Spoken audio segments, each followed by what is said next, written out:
വലിയ പ്രതീക്ഷയിലാണ് ഐക്യജനാധിപത്യ മുന്നണി. തെക്കൻ കേരളത്തിലെ തെരഞ്ഞെടുപ്പിന് ശേഷം കൂടുതൽ ആവേശത്തോടെ വടക്കൻ ജില്ലകളിലെ പ്രചരണം സമാപിച്ചു. നല്ല മുന്നൊരുക്കത്തിൽ UDF തുടങ്ങി.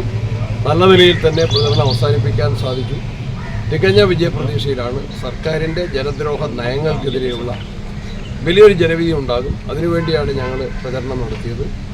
അതിൽ വലിയ വിജയം പ്രതീക്ഷിക്കുക തന്നെ ചെയ്യും. എന്തൊക്കെയാണ് തെരഞ്ഞെടുപ്പിലെ ജനങ്ങളുടെ ചർച്ചകളിൽ ഏതൊക്കെയാണ്? ഏറ്റവും പ്രധാനപ്പെട്ട വിഷയമായിട്ട് വന്നത് ശബരിമലയിലെ കൊള്ളയിൽ പ്രതികളാക്കപ്പെട്ടവർക്ക് ഭരണകക്ഷി നൽകുന്ന സംരക്ഷണമാണ് ഏറ്റവും പ്രധാനം. ജയിലിൽ കിടക്കുന്ന ഹൈക്കോടതിയുടെ നിർദ്ദേശപ്രകാരം അന്വേഷിച്ച പോലീസ് അറസ്റ്റ് ചെയ്ത് ജയിലിൽ കഴിയുന്ന CPM നേതാക്കന്മാർക്കെതിരെ പാർട്ടി ചെറിയ ഒരു അച്ചടക്ക നടപടി പോലും സ്വീകരിച്ചിട്ടില്ല. അവരെ സംരക്ഷണ കവചമൊരുക്കി അവരെ രക്ഷിക്കുകയാണ് ഗവൺമെൻറ്റും പാർട്ടിയും ചെയ്തുകൊണ്ടിരിക്കുന്നത്. കൂടുതൽ പ്രതികളുണ്ട്, ഉന്നതന്മാർ ഇനിയും വരേണ്ടതുണ്ട് എന്ന് ഹൈക്കോടതി വ്യക്തമായ പരാമർശനം നടത്തിയിട്ട് ആഴ്ചകൾ കഴിഞ്ഞിരിക്കുകയാണ്. ആ പ്രതികളിലേക്ക് എത്തിയിട്ടില്ല. തെരഞ്ഞെടുപ്പിനിടയിൽ അന്വേഷണം ആരോപിച്ചിരിക്കുകയാണ്.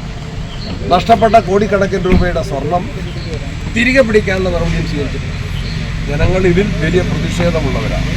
വിലക്കയറ്റം, കാർഷിക മേഖലയുടെ തകർച്ച, തൊഴിലില്ലായ്മ, അക്രമ രാഷ്ട്രീയം, വന്യമൃഗശല്യം, തീരദേശ മേഖലയുടെ പ്രതിസന്ധികൾ, പ്രയാസങ്ങൾ, ഇതെല്ലാം തന്നെ അഴിമതി, ഇതെല്ലാം തന്നെ ഗൗരവമേറിയ വിഷയങ്ങൾ തന്നെയാണ്. ഇതെല്ലാം ഗവൺമെൻറ്റിനെ ജനങ്ങളെ ചിന്തിപ്പിക്കുന്ന കാര്യങ്ങളാണ്. ഇതിലെല്ലാം ശക്തമായ പ്രചരണം നടത്തിയിട്ടുണ്ട്. അതിന് വലിയ ജനപിന്തുണയാണ് ലഭിച്ചത്.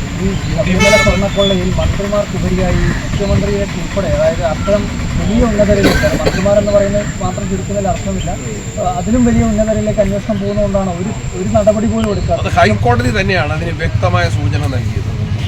കൂടുതൽ ഉന്നതന്മാർ ഇതിൽ പ്രതികളാണ് എന്ന് കേരള ഹൈക്കോടതി പറയുന്നു. നമുക്കറിയാം, ജയിൽ കിടക്കുന്ന പത്മകുമാറിൻ്റെ സ്റ്റേറ്റ്മെൻറ്റിൽ മുൻ മന്ത്രി ഉണ്ട് എന്ന് മാധ്യമങ്ങൾ തന്നെയാണ് പറഞ്ഞത്.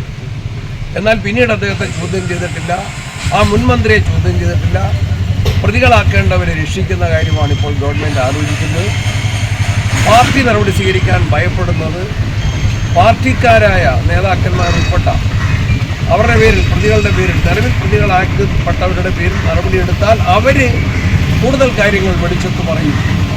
കൂടുതൽ നേതാക്കന്മാർ അതുവഴി പിടിക്കപ്പെടും എന്ന വലിയ ഭയത്തിലാണ് CPM ഇപ്പോൾ പ്രതികളാക്കപ്പെട്ടവരെ പോലും സംരക്ഷിക്കുന്നത്.